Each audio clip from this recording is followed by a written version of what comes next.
Hi hello welcome to CNS big TV travel blogs. ఇవాళ మనం ఈ వీడియోలో యాదగిరిగుట్టలోని లోటస్ టెంపుల్ యాదగిరిగుట్టలోని లోటస్ టెంపుల్ చూద్దాం. సో లోటస్ టెంపుల్లో ఎంట్రన్స్ ఇలా ఉంటుంది. సో ఎంట్రన్స్ పైన గణేష్ మహారాజ్ ఉంటాడు, చాలా పెద్దగా. ఒక 25 ఫీట్ల హైట్లో ఉంటాడు గణేష్ మహారాజ్. సో ఎంట్రన్స్ వచ్చేసి ఇలా ఉంటుంది. సో మనం లోపలికి ఇలా వెళ్ళాలి. ఇది ఎంట్రన్స్ లోపలికి. సో లెఫ్ట్ రైట్ వచ్చేసి ద్వారపాలకులు ఉంటారు. ద్వారపాలకులు ఇక్కడ నుంచి లోపలికి వెళ్తాం. సో ఇక్కడ వచ్చేసి మనకి తిరుపతిలో లాగా 7 ద్వారాలు, వైకుంఠ ద్వారాలు, ఏడు వైకుంఠ ద్వారాలు ఉంటాయి ఎంట్రన్స్లో. ఆ వైకుంఠ ద్వారాలను దాటుకొని మనం లోపలికి వెళ్దాం. నేను ఇలా వెళ్ళినప్పుడు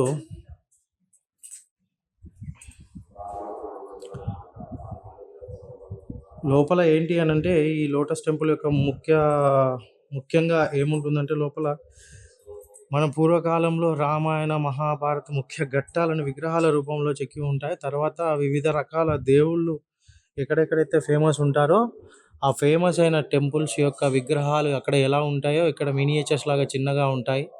అదేవిధంగా వివిధ రకాల దేవుళ్ళు, వాళ్ళ అవతారాలు, కొన్ని పురాణ ఘట్టాలు, వాటి యొక్క విగ్రహాలు అలాంటివన్నీ ఇందులో పొందపరిచేబడి ఉన్నాయన్నమాట. చాలా బాగుంటుంది లోటస్ టెంపుల్. ఇది వచ్చేసి గోపురం. ఫస్ట్ పైనుంచి కిందికి విగ్రహాలతోటి చాలా చక్కగా నిర్మించబడింది. అండ్ దెన్ ఇలా లోపలికి వెళ్ళాలి మనం. ఇది ఎంట్రన్స్ మెయిన్. సో లోపలికి వెళ్దాం. ఎవరున్నారు ఏంటి అనేది చూద్దాం. టికెట్ తీసుకోవాలి. సో ఇది ఎంట్రన్స్. ఇక్కడ అభిషేకము, వాటి రేట్లు, తర్వాత అభిషేకాలు, శివాభిషేకం, కుంకుమార్చన, ఒడిబియ్యం ఇలాంటి వాటన్నిటికీ చేయించుకోవచ్చు. కావాలంటే ఇక్కడ రేట్లు ఉంటాయి అన్నమాట. మనం మళ్ళీ వీడియో కంటిన్యూ చేద్దాం. మీరు చూసింది మణిద్వీపం అన్నమాట. మణిద్వీపం అంటే, ద్వీపం అంటే ఏంటిది? ఐలాండ్. ఇంగ్లీష్లో చెప్పాలంటే ఐలాండ్. అంటే ద్వీపం అంటే ఏంటిదంటే చుట్టూ నీరుండి మధ్యలో మట్టి ఉండేదాన్ని ద్వీపం అంటారు. మణిద్వీపం అంటే ఏంటిదంటే అలా మనులు మాణిక్యాలు ఉంటాయి కాబట్టి మణిద్వీపం అని పేరు. పూర్వం మనకు ఏ యుగం చూసుకున్నా కూడా మనకు 4 యుగాలు ఉంటాయండి. కృతయుగం, త్రేతాయుగం, ద్వాపర యుగం, కలియుగం. ఇప్పుడు మనం కలియుగంలో ప్రథమ పాదంలో ఉన్నాం. అంటే 5,000 సంవత్సరాలు గడిచిపోయి ఇంకా 3,64,900 సంవత్సరాలు ఇంకా పరిమాణం ఉంది. అయితే మనకు ఉగాది పండుగ నాడు ప్రతి యుగం ప్రారంభమవుతుంది. ఉగాది అని దాని పేరు అసలు కాదు, యుగాది అని అంటారు. యుగానికి ఆరంభం. ఆ రోజు అమ్మవారు సంకల్పించుకుంటుంది అనమాట, నేను కూడా సృష్టి చేయాలని. అప్పుడు అమ్మవారు ఆ మణిదీపంలో ఉన్నటువంటి మట్టిని 2 భాగాలుగా చేస్తుంది. ఒక భాగానికి శివుడు అని నామకరణం చేసి శివలోకాన్ని సృష్టిస్తుంది. ఇంకో భాగానికి అట్లా ప్రాణ ప్రతిష్ఠ చేస్తుంటే నాభి దగ్గర కొంచెం మట్టి ముద్ద మిగులుతుంది. దాన్ని సన్నగా తీగలాగా పైగదునికి దాని మీద పంచముఖ బ్రహ్మ ఉపయోగిస్తారు. 3 లోకాలు ఉంటాయి. మనకి ఏ పురాణం చేసుకున్నా, ఏ ఉపనిషత్తు చూసినా, వేదాలు చూసినా మనకు 14 లోకాలు ఉంటాయి. 14 లోకాలు భూలోకం మనం ఏర్పాటు చేస్తాం. కింది లోకాలు ఏంటిది? నాగలోకం, పాతాళ లోకం, కిన్నెర కింపుష యక్ష గంధర్వ లోకాలు కింది లోకాలు. పైన 7 లోకాలు ఏంటిది? సూర్యలోకం, చంద్రలోకం, విష్ణులోకం, బ్రహ్మలోకం, శివలోకం, నరకలోకం, స్వర్గలోకం, సత్యలోకం. సత్యలోకంలో అమ్మవారు ఉంటారు. అయితే ఈ మణిదీపం యొక్క విశిష్టత ఏంటిది అంటే, మగవారు ఆడవారు లెక్క మారిపోయి అమ్మవారిని దర్శనం చేసుకుంటారు. ఎందుకంటే నేను సృష్టించిన నా బిడ్డలు నన్ను చూసి వ్యాహంలో పడిపోతారని చెప్పి అమ్మవారు అట్లా వాళ్ళకు కోరిక అనేది సంకల్పించుకుంటుంది అన్నమాట. అయితే ఈ ముగ్గురు త్రిమూర్తులు అందరూ, మహావిష్ణువు, శివుడేమో అమ్మవారి ముగ్ధు మనోహోపాన్ని చూస్తారు.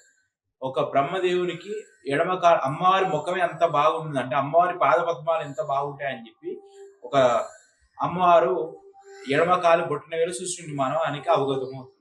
కొంచెం సమయం దాటినాక ముగ్గురు డిస్కషన్ తీసుకుంటారు. ముగ్గురు వారించుకుంటే సంబంధించి శివునికి కోపం వచ్చి తన త్రిశూలంతో ఒక శిరస్సును ఖండిస్తాడు బ్రహ్మదేవుడిని. అప్పుడు చతుర్ముఖ బ్రహ్మ అవుతాడు. అప్పుడు శివుడు ఏ నదిలో, ఈ 14 లోకాలు ఏ తీర్థాలలో వెళ్ళినా, ఏ నదుల్లో వెళ్ళినా, ఏ పుష్కరాలలో వెళ్ళినా, ఏ పుష్కరిణిలో వెళ్ళినా, ఏ కలుపులో వెళ్ళినా ఆయనకు త్రిశూలానికి ఉన్నటువంటి కపాల మోక్షం కలగదు. ఒక్క గంగలోనే కపాల మోక్షం కలగదు. అప్పటికి గంగ ఇంకా పుట్టలేదు.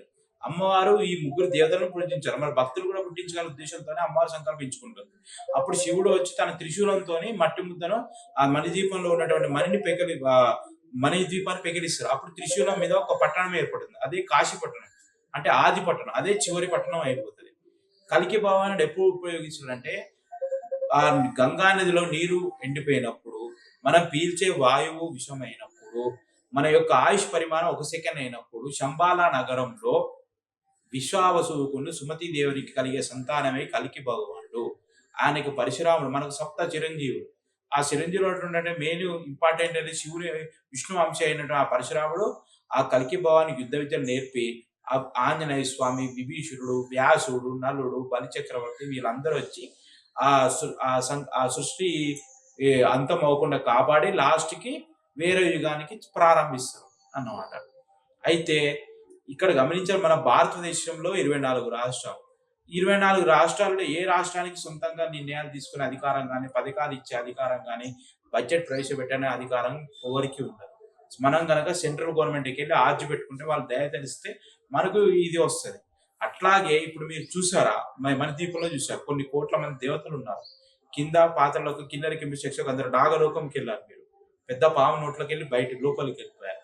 అది నాగలోకం. దాని పాఠాలు జరుపుకుని త్యాగకు సత్యలోకంలో 1000 స్తంభాల మీద అమ్మవారు ఉంటారు. అయితే ఇక్కడ గమనించాల్సిన ఈ 24 రాష్ట్రాలు సొంతంగా నిర్ణయం తీసుకునే అధికారం ఉండదు. సెంట్రల్ గవర్నమెంట్‌కి వచ్చి వారి దగ్గర ఆర్జీ పెట్టుకున్నా మనం ఇస్తాం. అట్లాగే మీరు చూసిన ఈ 3,00,00,000 దేవతల్లో కూడా సొంతంగా కోరికలు నెరవేర్చే గాని ఒక భక్తుడు వస్తాడు. స్వామి నాకు ఆరోగ్యం బాలేదు. ఇంకో భక్తురాలు వస్తుంది. స్వామి నాకు సంతానం లేదు. సౌభాగ్యం కలగలేదు. కుటుంబంలో చికాకులున్నాయి. వృత్తి యందు వ్యాపారం నందు నాకు అభివృద్ధి లేదు. ఇవన్నీ మొరబెట్టుకుంటారు. ఇవన్నీ మొరబెట్టుకొని లాస్ట్‌కి ఎక్కడికి పోతారంటే అమ్మవారి దగ్గరికే పోతుంది. ఇప్పుడు చనిపోయినాక మనం స్వర్గానికో నరకానికో పోము. అమ్మవారి మణిదీపంలోకి చేరుతుంది. మణిదీపంలో ఎటువంటి ఆత్మ ప్రవేశిస్తదంటే అటు 7 జన్మలు, ఇటు 7 జన్మలు చేయని పుణ్యాలే చేసే వారికి మణిదీపంలోకి ప్రవేశం కలుగుతది. మనం చనిపోయినాక మన ఆత్మ ముక్తి మండపం దగ్గర చేరుతుంది. అక్కడ చేరి అమ్మవారు జస్టిఫికేషన్ ఇచ్చి మీరు చూసినటువంటి ప్రాకారాలలో వాళ్ళకు సేవకులుగా నియమించి కొంతకాలం సేవ అయిపోయినాక వారి ఉత్తరోత్తర కర్మల ప్రకారంగా స్వర్గానికి ఎత్తి పుణ్యాలు చేస్తే స్వర్గంలోకి వెళ్తాం. నరక లోకానికి పాపాలు చేసి నరక లోకానికి వెళ్తాం.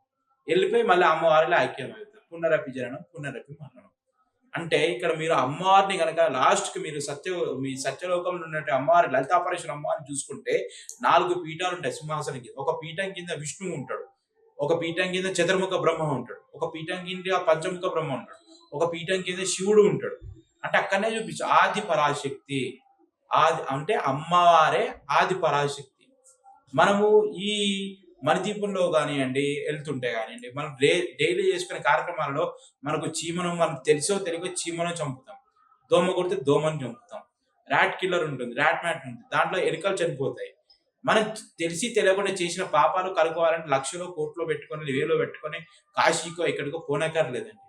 ఈ రోజు చేసిన పాపం ఈ రోజే తొలగిపోవాలంటే పద్ధతిగా అభ్యంగన మా లెక్క 360 రోజులు అభ్యంగ స్నానం చేసి దేవుణ్ణి కోరుకుంటలేదు. వారంలో ఏదో ఒక రోజు అన్నా, లేకపోతే నెలకు ఒక రోజైనా, సంవత్సరానికి ఒకసారి తీర్థయాత్ర చేయండి. అయితే ఇదంతా ఎందుకు చెప్తున్నానంటే మన ధర్మం ఇంకా 4 పాదాల మీద ఇట్లా మన దేశంలో ఎటువంటి ఆసక్తులు లేకుండా, ఎటువంటి నిస్సత్తువ లేకుండా ధర్మం 4 పాదాలు నిలబడిందంటే మన పూర్వీకులు చేసుకున్న కృప వల్లనే వాళ్ళకు పాదాలు పడ్డాయి. గమనించాల విశేషం ఏంటంటే పూర్వం 2 మతాలు ఉండేవి. శైవ మతం, వైష్ణవ మతం. శైవ మతానికి పెద్ద ఆదిశంకరాచార్యులు, వైష్ణవ మతానికి పెద్ద రామానుజాచార్యులు. మధ్యలో వర్ణ భేదాలు వచ్చి 4 వర్ణాలు అయిపోయినాయి. కొట్టుకొని తెచ్చాం. మధ్యలో ఒకరిని మనం పెట్టుకొని అంటున్నాం. పూర్వము మన భారతదేశంలో ఇంత సనాతన ధర్మం పాటించే మన భారతదేశంలో కూడా అతిపెద్ద దేవస్థానం మన దగ్గర లేదు. పక్కన థాయిలాండ్ లో ఉంది. మలేషియా, సింగపూర్ లో పెద్ద పెద్ద విగ్రహాలు ఉన్నాయి. ఇప్పుడు మొన్న రీసెంట్ గా ఒక నెల కిందట ఆఫ్ఘనిస్తాన్ లో బయటపడింది శివలింగం. మొన్న ఇంకా రీసెంట్ గా చెప్పాలంటే నార్త్ అమెరికాలో 108 హెక్టార్లు శ్రీచక్రం బయటపడ్డది. అంటే ఇదంతా ఏంటంటే మన పూర్వీకులు మనం ఎందుకు పుట్టామంటే మనం మనిషి జన్మ ఎత్తడమే గ్రేట్, గొప్ప. ఎందుకంటే కొన్ని కోట్ల జన్మలు ఎత్తితేనే, కొన్ని కోట్ల జన్మలు పాప పుణ్యాలు పడితేనే మనం మనిషి జన్మ ఎత్తాం. అట్లాంటి మనం బొట్టు పెట్టుకునే అర్హత ఉన్నది. దేవాలయంకి వచ్చే అర్హత ఉంది. ఎందుకంటే ఇవన్నీ ఎందుకు చెప్తానంటే మనకు కరోనా టైంలో 3.5 సంవత్సరాలకు 3 పుష్కరాలు వచ్చాయి. అందరూ ఏమన్నా ఇక భారతదేశం పని అయిపోయింది, పుష్కరాల పని అయిపోయింది. ఏదో ఒక నాగ సాధువు కన్నా, ఒక అఘోరా కన్నా కరోనా సోకిందని ఎక్కడన్నా విన్నామా? లేదు. కంకర కంకరమే శంకరే అని అన్నాడు. అటల్ బిహారీ వాజ్పేయి స్తుతియారని కూడా. అంటే మన భారతదేశంలో ప్రతి ఒక్క రాయిని దేవునిగా కొలుస్తున్నాం. ఇప్పుడు అయోధ్య మందిరంలో ఉన్నది కూడా నేపాల్ నదిలో దొరికిన, గండకి నదిలో దొరికిన సాలగ్రామంతోనే అతని బాలరామును కట్టించాం. ఆవు ఉన్నది, ఆవు యొక్క ముహూర్తాన్ని మనం గృహప్రవేశం కూడా చల్లుతాం. ఆవు యొక్క విసర్జనని మనం ఏదైనా సత్యనారాయణ వ్రతాలకు లేకపోతే గృహప్రవేశాలకు పెళ్లిళ్ళకు మనం ఇంటి ముందు అలికి బుగ్గేస్తాం. అంటే ఆవు యొక్క ప్రతిపక్షణ గోరక్షణ చేయండి, డైలీ గోపూజ చేయండి. నేటి బాలు రేపటి పౌరుడు ఇవాళ చెప్పండి వాళ్ళకి. ఒక సండే వస్తే సినిమాకో దేనికో కాదండి పోయేది, టెంపుల్కి వెళ్ళండి. ఇదిరా మన సనాతన ధర్మం, ఇదిరా సనాతన ధర్మం అంటే ఇది కాదండి.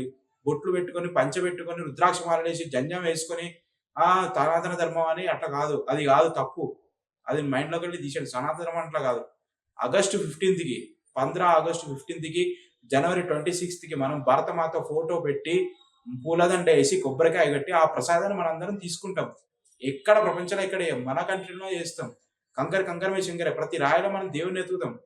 మనం ఇప్పుడు సంకల్పంలో పూజ చేసే సంకల్పంలో ఆచరణ చేసిన తర్వాత అక్షింతలు వేసుకొని పాటించే మంత్రం ఫస్ట్ గాయత్రి మంత్రం. వినాయకుని కూడా పట్టించాం గాయత్రి మంత్రం. అక్కడనే తెలుసుకోవాలి ఆది పరాశక్తి. మన భారతదేశంలో కూడా ఇంత ఘోరంగా అవుతుందంటే ఆ పక్క మతాలు. ఇప్పుడు అహింసో పరమధర్మ అన్నారు, అది కాదండి. ధర్మం కోసం చేసే హింసనే పరమ ధర్మం అని ప్రతి ఒక్క వేదాలను ఉంది. మనం అదొకటే వాక్యాన్ని పట్టుకున్నాం. దానికన్నా మించిన ధర్మం, సనాతన ధర్మం గురించి చేసే యుద్ధం అహింస కన్నా గొప్పది. హింస చేస్తే ఒక ప్లస్ పెడితే పక్కన పెడితే వికర్షించుకుంటే, మైనస్ పెట్టుకుంటే వికర్షించుకుంటే, ప్లస్ మైనస్ పెట్టుకుంటే ఆకర్షించుకుంటే, మంచి ఉన్న చోటే చెడు ఉంటుంది.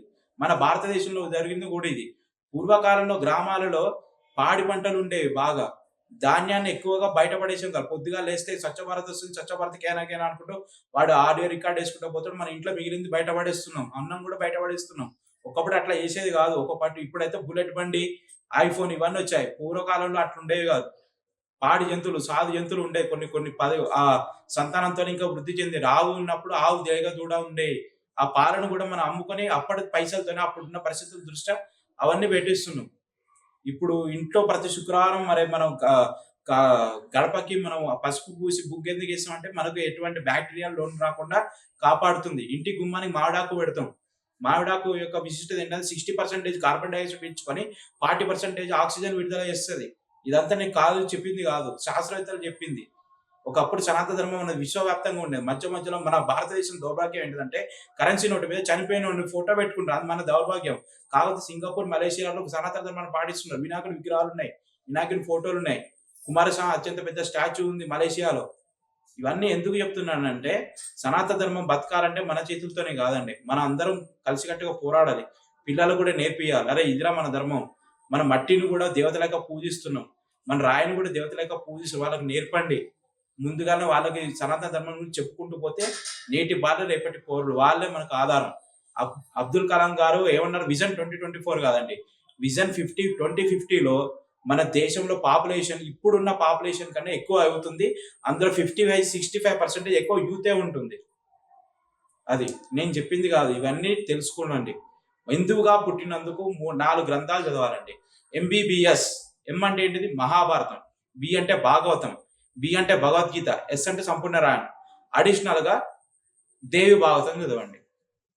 ఈ రోజు చేసిన పాపం ఈ రోజు తొలగిపోవాలంటే ఇంట్లో పద్ధతిగా తరంటి స్నానం కూడా చేయండి. మామూలుగా స్నానం చేసి బొట్టు పెట్టుకోండి, విభూతి పెట్టుకోండి, గంధం పెట్టుకుని సింధూరం పెట్టుకొని శ్రీమాత్రే నమః అనుకుంటూ 108 సార్లు చదువుకుంటూ పోతే ఉత్తర కార్యక్రమాలు, పాపాలు చేసినవి ఇవన్నీ తొలగిపోతాయి.